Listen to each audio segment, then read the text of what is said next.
का वोटर मौजूद नहीं हो सकता है, क्योंकि ये इलेक्शन को इन्फ्लुएंस करने का एक तरीका होता है। कल शाम को हमें खबर मिली कि रमेश बिधूड़ी जी की टीम से कुछ लोग हमारे एक झुग्गी क्लस्टर के लोगों को रात को धमका रहे थे। हम रात को गए वहाँ पे और दिनेश चौधरी जी, पहले किसी ने बताया था कि मनीष बिधूड़ी जी हैं, पर ये दिनेश चौधरी जी हैं, संगम विहार के हैं।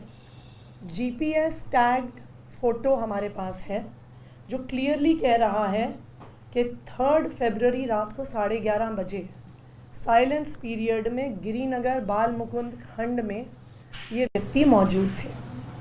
मैंने रिटर्निंग ऑफिसर को फ़ोन किया, डीसीपी को फ़ोन किया, पुलिस की टीम आई और इनको लेकर भी गई। लेकिन जब हम इनके पीछे पीछे गए तो ये दिखा कि इन पर कोई भी एक्शन नहीं हुआ, इनको पुलिस ने जाने दिया। In the mean time police थाने की तरफ जाते हुए एक और गाड़ी में रमेश बिधूड़ी जी की टीम के कुछ लोग नवजीवन कैंप, नेहरू कैंप की झुग्गियों के आसपास घूम रहे थे। उनकी भी जीपीएस टाइम स्टैम्प्ड फ़ोटोज़ हैं हमारे पास। ये अनुज भाटी, जो मुझे बताया गया है कि शायद सगे भतीजे हैं, अनुज बिधूड़ी, जो मुझे बताया गया है कि सगे भतीजे हैं रमेश बिधूड़ी जी के, उनके भाई के सुपुत्र हैं और सेठी के नाम से इलाके में जाने जाते हैं। उसी गाड़ी में लालू बिधूड़ी, जो भी तुगलकाबाद गांव के निवासी हैं, इनकी भी जीपीएस टाइम स्टैम्प्ड फ़ोटोज़ हैं। इस लोकेशन पर हमने इलेक्शन कमीशन को बुलाया, रिटर्निंग ऑफिसर को कंप्लेंट की, फ्लाइंग स्क्वाड को बुलाया, पुलिस को बुलाया। जब एसएचओ वहाँ पे पहुँचे और उन्होंने अनुज बिधूड़ी को वहाँ पर देखा तो खुले आम एसएचओ साहब ने इनको वहाँ से सबके सामने फरार करवा दिया। इनको फरार करवाने के लिए और उससे ध्यान हटाने के लिए पुलिस वालों ने 2 लोकल लड़के, एक जो वहाँ पे उस इलाके में अपने रिश्तेदार के पास सामान छोड़ने आया हुआ था, जो इस पूरे प्रक्रिया की वीडियो बना रहा था, और एक जो हमारे किसी एक कार्यकर्ता के को देखकर अपने घर से बाहर आया था। जो 2 लड़के एमसीसी वायलेशन का वीडियो बना रहे थे, जो ईसीआई में कंप्लेंट कर रहे थे, उन 2 लड़कों सागर मेहता और अशमीत सिंह को पुलिस ने बर्बरता से पीटना शुरू कर दिया। जो कंप्लेंट कर रहा है उसकी पिटाई पुलिस द्वारा हो रही है। ये पिटाई गोविंदपुरी एसएचओ धर्मवीर सिंह द्वारा की गई। उसके साथ 10 और पुलिस अफसर थे। हमारे पास वीडियो एविडेंस भी है, जो मैंने कल रात को ट्वीट किया कि उनको थाने लेके जा रहे हैं और पुलिस वाले इन दोनों लड़कों को लात मार रहे हैं जब थाने लेकर जा रहे हैं। इन लड़कों को बिना किसी कंप्लेंट के, बिना किसी एफआईआर के, रात के 1 बजे से सुबह 6 बजे तक थाने में रखा गया। सारी इलाके के सीनियर पुलिस वालों को वहाँ बुला लिया गया, जिसमें हर्ष इंदौरा, एसीपी साउथ ईस्ट, एगमुट के आईपीएस के 2016 के ऑफिसर हैं, श्री वीरेंद्र एसीपी सरिता विहार, श्री राकेश कुमार एसीपी कालका जी, ये सब वहाँ पे मौजूद थे। इन्होंने एमसीसी वायलेशन करने वालों पे कोई एक्शन नहीं लिया। एमसीसी वायलेशन रिपोर्ट करने वाले 2 लड़कों को 5 घंटे पुलिस थाने में बिठा के रखा। और जो एक हिंदी में मुहावरा है, उल्टा चोर कोतवाल को डांटे, मैंने इलेक्शन कमीशन को बुलाया, पुलिस को बुलाया और इलेक्शन कमीशन ने इस पूरे प्रकरण में रमेश बिधूड़ी जी की टीम पे कोई एक्शन नहीं लिया, बल्कि मेरे ऊपर एफआईआर किया। मैं आज इलेक्शन कमीशन से पूछना चाहती हूँ, Bharat free and fair election के लिए जाना जाता है। आज देश की राजधानी में खुलेआम गुंडागर्दी चल रही है। बीजेपी वाले गुंडागर्दी कर रहे हैं, उनको बचाने के लिए पुलिस वाले गुंडागर्दी कर रहे हैं, और अब इलेक्शन कमीशन कंप्लेंट करने वालों पे केस फाइल कर रही है।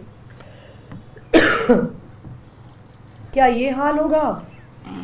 राजीव कुमार जी, अपनी सोती हुई आत्मा को जगाइए।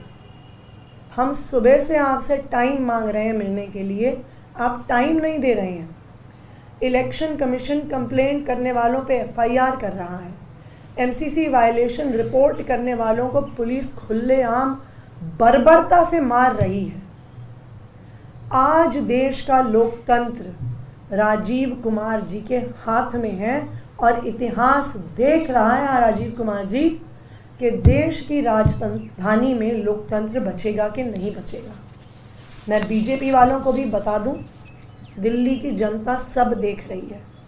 उनको पता है कि एक तरफ गुंडागर्दी करने वाले और फ्री की योजनाओं को बंद करने वाले लोग हैं, और दूसरी तरफ हर महीने 25,000 रुपये के फ़ायदा पहुंचाने वाली पार्टी है। दिल्ली की जनता बहुत सोच समझ के अपना फैसला लेगी।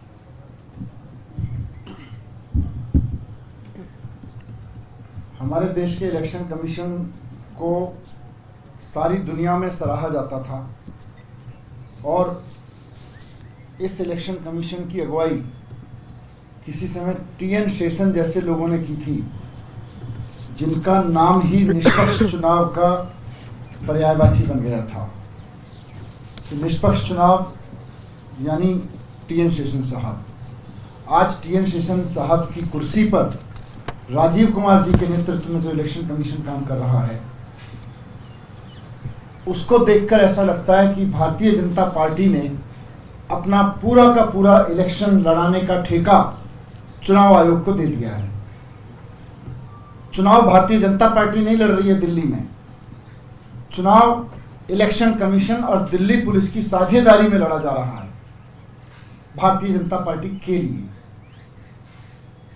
जिस तरह से पूरी दिल्ली से खबरें आ रही हैं, सोशल मीडिया पर बहुत स्पष्ट वीडियोस दिख रहे हैं, ऐसा भी नहीं है कि स्पष्टता नहीं है उसमें, समझ नहीं आ रहा है किस तरह से भारतीय जनता पार्टी के गुंडे पिछले 3-4 दिन से खुलेआम गुंडागिरी कर रहे हैं। और पुलिस, जैसा कि आतिशी जी ने कहा कि पुलिस शिकायत करने वालों पर, इन विरोध को रोकने वालों पर, यहाँ तक कि इन वायलेशंस की, इस गुंडागिरी की रिपोर्ट करने वाले पत्रकारों तक का उत्पीड़न कर रही है। लेकिन पुलिस और चुनाव आयोग कोई कार्रवाई नहीं कर रहा है उन लोगों के खिलाफ जो वायलेशन कर रहे हैं, जो गुंडागिरी कर रहे हैं। और ये आज से नहीं हो रहा, ये चुनाव की घोषणा से पहले से हो रहा है। किस तरह से हमने देखा 1100 रुपए बांटे गए, साड़ियां बांटी गई, और चुनाव आयोग कहता रहा कि हमें कोई साड़ी का सबूत नहीं मिल रहा है। सोशल मीडिया भरा पड़ा है ऐसे सबूतों से और वीडियो से। तो पूरा का पूरा चुनाव दिल्ली का, चुनाव आयोग और दिल्ली पुलिस की साझेदारी पे लड़ रही है भारतीय जनता पार्टी। मैं अमित शाह जी को कहना चाहता हूं कि आप दिल्ली के चुनाव के लिए जगह जगह गए, आप ही के तो लोग तो पूरा गुंडागिरी कर रहे हैं, आप इसको रोकिए। खुलेआम जंगपुरा विधानसभा के बीजेपी के गुंडों ने खुलेआम धमकी दी है हमारी कार्यकर्ताओं को, महिला कार्यकर्ताओं को जो सर्विस में काम करती हैं, जो खुल के बोलती हैं कि हम पढ़े हैं, हमारे बच्चे पढ़े हैं वहाँ पे, कि ज़्यादा मत बोलो वरना तेजाब से मुंह ऐसा कर देंगे कि किसी को मुंह दिखाने लायक नहीं रहोगे। तेजाब फेंकने की धमकी दे रहे हैं महिला कार्यकर्ताओं को। अभी मैं एक सोशल मीडिया पे ही देख रहा था, कुछ पत्रकार किसी झुग्गी में बात कर रहे थे, कुछ बच्चों ने आके बोला कि किस तरह से बीजेपी के गुंडे आके धमकी देते हैं और उनको धमका के जाते हैं कि खबरदार, अगर तुम्हारे घर से झाड़ू पे वोट पड़ा तो तुम्हारी झुग्गियां बर्बाद कर देंगे। और जगह जगह हर जगह कार्यकर्ताओं को धमकी देने का सिलसिला तो बहुत खुले में चल रहा है, लेकिन चुनाव आयोग कुछ नहीं कर रहा, पुलिस कुछ नहीं कर रही है। पुलिस और चुनाव आयोग के पास कोई जाए तो कैसे जाएगा, जब खुलेआम वीडियोस जिस चीज के हैं उसी पे वो कोई एक्शन नहीं ले रहे हैं। और अभी तो मुझे कई झुग्गियों से ये भी पता चला कि ये लोग लोगों को धमका धमका के उनके वोटर कार्ड ले रहे हैं और कह रहे हैं कि खबरदार अगर वोट डालने गए तो, क्योंकि हमारे लोग देखेंगे, अगर तुम वोटिंग बूथ के आसपास भी दिखे तो जिंदा नहीं छोड़ेंगे तुम्हें। इस तरह की धमकियां भी दे रहे हैं।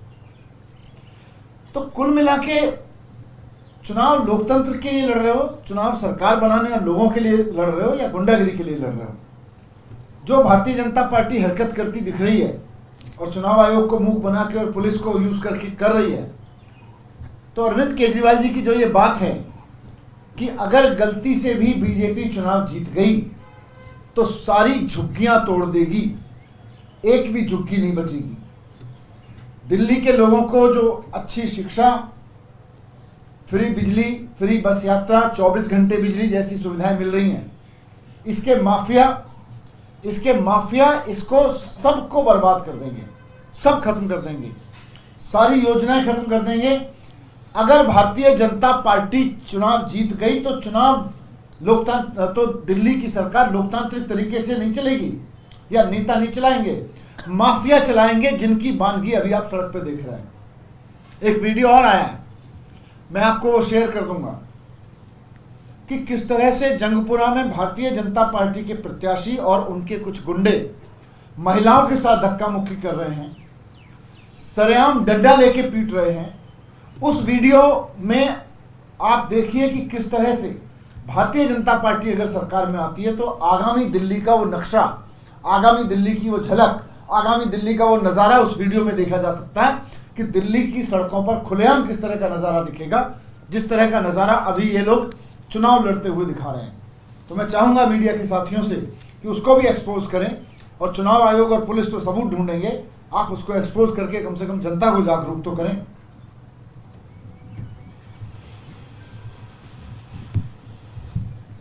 देखिए, इलेक्शन कमीशन कितना निष्पक्ष है इसका उदाहरण आपको थोड़ी देर में मिल सकता है कि जो पीसी हम लोग कर रहे हैं, हो सकता है हम ही के ऊपर भी 1 घंटे में एफआईआर हो जाए। आ गया कि एफआईआर कर रहे हैं हमारे ऊपर। कल शाम को पिछले कई दिनों से हमें सूचना मिल रही थी कि मेरे क्षेत्र में राजेंद्र नगर विधानसभा के अंदर बहुत जगहों पर पैसे और शॉल बांटी जा रही है, साड़ियां बांटी जा रही है। हमने कई बार इलेक्शन कमीशन को अप्रोच किया, हमने कई बार पुलिस को अप्रोच किया, उन्होंने कहा कि हमें सबूत लाओ, हमें ऐसे कैसे पता चलेगा कि ये हो रहा है नहीं हो रहा।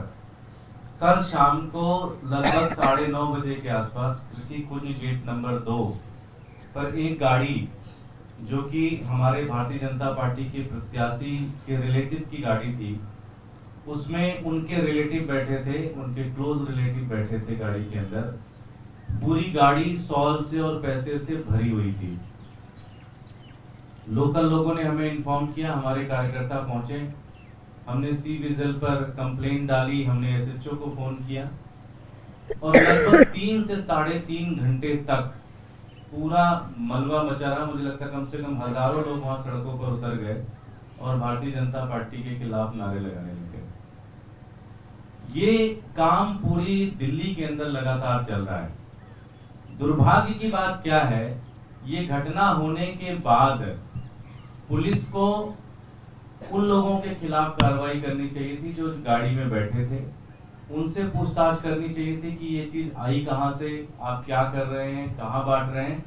पुलिस ने इसके ऊपर कोई कार्रवाई नहीं की, बल्कि जो कार्यकर्ता वहां पर पहुंचे थे उस दिन, उनका नाम नोट किया, उनका फोन नंबर नोट किया, और सुबह से पुलिस उनके घर पे बैठी हुई है कि आप कैसे शाम को गए थे, आपको कहां से इंफॉर्मेशन आई थी, क्या करने आप गए थे वहां पर। पूरी विधानसभा के अंदर, पूरे दिल्ली के अंदर इस तरह से खुलेआम पैसे बांट रहे हैं, खुलेआम गुंडागर्दी चल रही है, खुलेआम लड़ाइयां हो रही हैं, और इलेक्शन कमीशन पूरी तरह से शांत है। इलेक्शन कमीशन बल्कि ये सारी चीजें करवा रहा है, अपनी मौजूदगी में करवा रहा है और खुलेआम एक तरीके से भारतीय जनता पार्टी के हर एक कार्यकर्ता को डायरेक्शन है कि आप जो कुछ भी करना चाहते हो आप करो, हम आपके साथ हैं। पूरी गाड़ी, आप वीडियो आपने सोशल मीडिया पे देखा होगा, पूरी गाड़ी पैसे से भरी पड़ी हुई है, पूरी गाड़ी के अंदर शॉल और साड़ियां पड़ी हुई हैं। उस गाड़ी के अंदर महिलाएं बैठी हुई हैं जो बांट रही हैं, उसमें यंग लोग बैठे हुए हैं, उसमें जो भारतीय जनता पार्टी के रिश्तेदार हैं वो बैठे हुए हैं। उनको किसी तरह से पुलिस ने भगा दिया वहां से, कोई कार्रवाई नहीं, कोई एक्शन नहीं। और जो लोग कंप्लेन करने गए थे उनके घर पे पुलिस सुबह से बैठी हुई है। एक गाड़ी जो वहां पर, जिस गाड़ी से हमारे कार्यकर्ता गए थे, उस गाड़ी के ऊपर 27,000 रुपए की फाइन मारी गई है कि आपने ट्रैफिक वायलेशन कर दिया है। तो ये इतना ज्यादा, अब तक ये तो पता था कि भाई इलेक्शन कमीशन या पुलिस भारतीय जनता पार्टी के साथ है, लेकिन कहीं ना कहीं अंदर खाते होते थे। अब तो ऐसा लग रहा है कि भारतीय जनता पार्टी के कार्यकर्ता तो घर पे बैठे हुए हैं इस बार, वो उनका कोई इंटरेस्ट नहीं है भारतीय जनता पार्टी को चुनाव लड़वाने में, क्योंकि उनको पता है बेकार पार्टी है, गंदी पार्टी है, लड़ाई झगड़ा करती है, इनको वोट देने से उन्हीं का नुकसान होगा, क्योंकि सारी फायदे तो वो भी इस्तेमाल कर रहे हैं। इस बार सारा चुनाव इलेक्शन कमीशन के एजेंट करवा रहे हैं, लड़वा रहे हैं और भारतीय जनता पार्टी की पुलिस कर रही है। ये लोग घर घर जाके डोर टू डोर कर रहे हैं। मुझे लगता है कि कल का दिन जो है वो भारत के चुनावी इतिहास का सबसे महत्वपूर्ण दिन होगा। और जो मैं कह रहा हूं बहुत जिम्मेदारी से कह रहा हूं, हमारे पास जो सूचना है वो सूचना ये है कि अमित शाह जी ने दिल्ली की कंप्लीट एक लिस्ट बनाई है, बूथों की लिस्ट बनाई है, किन किन बूथों पे पुलिस फोर्स तैनात करके वोटर्स को पोलिंग बूथ तक ना पहुंचने दिया जाए, इसकी पूरी तैयारी हो रखी है। हम मीडिया के माध्यम से इस पूरे देश को सूचना देना चाहते हैं कि कल का दिन एक ऐतिहासिक दिन होगा इस देश के चुनाव को, और कल हो सकता है लोकतंत्र जीते या लोकतंत्र पूरी तरह से इस देश के अंदर खत्म हो जाए। कल का दिन भारतीय जनता पार्टी की पुलिस, भारतीय जनता पार्टी का इलेक्शन कमीशन का सिर्फ एक काम रहेगा, सुबह से लेकर शाम तक कोई भी वोटर वोटिंग तक ना पहुंचे, ये वो इंश्योर करेंगे। और मैं चाहता हूं पूरे देश का जो मीडिया है, पूरी दुनिया का जो मीडिया है, वो इस इंसिडेंट को, इस चीज को कल कवर करे, क्योंकि अगर कल पूरा देश नहीं जागा और कल इस देश को, लोकतंत्र को बचाने के लिए लोग सड़कों पर नहीं उतरे, तो इस देश के अंदर लोकतंत्र पूरी तरह से खत्म हो जाएगा। चुनाव आयोग का जवाब आया, उन्होंने कहा कि चुनाव आयोग को बदनाम करने के लिए लगातार नहीं, हम तो चुनाव आयोग की तारीफ कर रहे हैं। हम तो कह रहे हैं कि इसी चुनाव आयोग की कुर्सी पर किसी समय टी.एन. शेषन साहब जब बैठे थे तो उस समय चुनाव आयोग और निष्पक्ष चुनाव एक दूसरे के पर्यायवाची बन गए थे। लेकिन आज टी.एन. शेषन साहब की कुर्सी पर जो राजीव कुमार जी बैठे हैं, उन्होंने पूरे के पूरे चुनाव प्रक्रिया को इस स्तर तक ला दिया है कि अब भारतीय जनता पार्टी और चुनाव आयोग एक दूसरे के पर्यायवाची बन गए हैं। हम अगर इलेक्शन कमीशन को लग रहा है कि उनको बदनाम किया जा रहा है, तो हमारा उनसे यही आग्रह रहेगा, एक्शन लें। हम तो सबूत प्रस्तुत कर रहे हैं। मैंने तो जीपीएस टैग फोटोज ट्विटर पे डाली हैं। जो नॉन वोटर्स ऑफ कालका जी हैं वो वहाँ पे मौजूद थे। क्या कर रही है इलेक्शन कमीशन? क्या इलेक्शन कमीशन ने इनमें से एक के खिलाफ भी कार्रवाई के लिए कहा? उल्टा मेरे ऊपर एफआईआर करवाया है इलेक्शन कमीशन ने। दूसरी बात, हम इलेक्शन कमीशन से सुबह से मिलने का टाइम मांग रहे हैं। कल दिल्ली में चुनाव है। आम आदमी पार्टी रूलिंग पार्टी है, दिल्ली की मेन कंटेंडर्स है कल के इलेक्शन के लिए, लेकिन अब 1 बज गया है, हमें इलेक्शन कमीशन ने टाइम नहीं दिया है। क्या ये उनकी निष्पक्षता दिखाती है? क्यों वो हमसे मिलने को तैयार नहीं है? क्यों वो एक्शन लेने को तैयार नहीं है? वो एक्शन लेंगे। जब इलेक्शन कमीशन ने एक्शन लिया वोटर डिलीशन वाले मुद्दे पे, हमने खुल के आके हर जगह उनको सराहा। लेकिन आज के दिन में election commission, Delhi police, Bharatiya Janata party के कार्यकर्ता से ज़्यादा बढ़ चढ़ के ये एक बाहुबल का प्रयोग करके जो एक जनता की ताकत है उसको दबाने की कोशिश कर रही है। देखिए, अगर चुनाव आयोग अपने आप को निष्पक्ष कहता है तो खाली किसी बयान में अपने आप को निष्पक्ष कहने से तो चुनाव आयोग निष्पक्ष नहीं हो सकता। एक इशू उठाया गया जो मेन अभी है कि भारतीय जनता पार्टी के कार्यकर्ता कालकाजी विधानसभा में खुलेआम गुंडागिरी कर रहे थे। उनके इशू आतिशी जी ने उठाए, कैंडिडेट है वहां से, कैंडिडेट का हक है उनके इशूज को उठाना। चुनाव आयोग की निष्पक्षता तब साबित होती अगर चुनाव आयोग उनके खिलाफ कार्रवाई करने के निर्देश देता। चलिए, चुनाव आयोग को पता नहीं था, क्या चुनाव आयोग उस पुलिस अधिकारी को अभी अगले 1 घंटे में सस्पेंड कर सकता है जिसने आतिशी जी के खिलाफ एफआईआर करके बीजेपी के गुंडों के हौसले बढ़ाए हैं? किस नियम के तहत कंप्लेनेंट के खिलाफ शिकायत पर एफआईआर की गई? शिकायतकर्ता के खिलाफ एफआईआर और जो गुंडागिरी कर रहा है उसको भगा दिया। अगर चुनाव आयोग निष्पक्ष है तो कार्रवाई करके दिखाए। हम प्रेस कॉन्फ्रेंस करके कहेंगे कि चुनाव आयोग ने निष्पक्ष काम किया है, लेकिन चुनाव आयोग के एक स्टेटमेंट देने से चुनाव आयोग निष्पक्ष नहीं हो जाता है। अपनी हरकतों से निष्पक्ष होगा, अपनी हरकतों से बीजेपी का एजेंट बना हुआ है।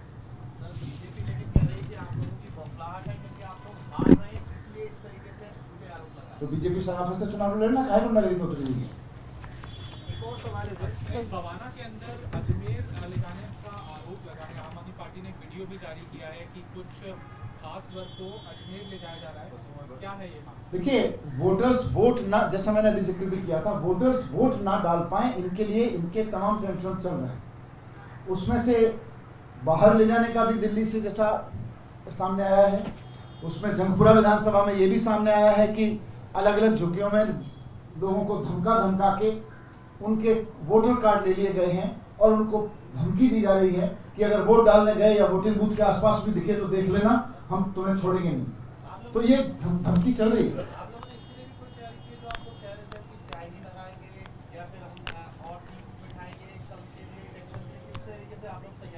अभी देखते हैं, उसकी तैयारी आपके सामने रखेंगे चीजें।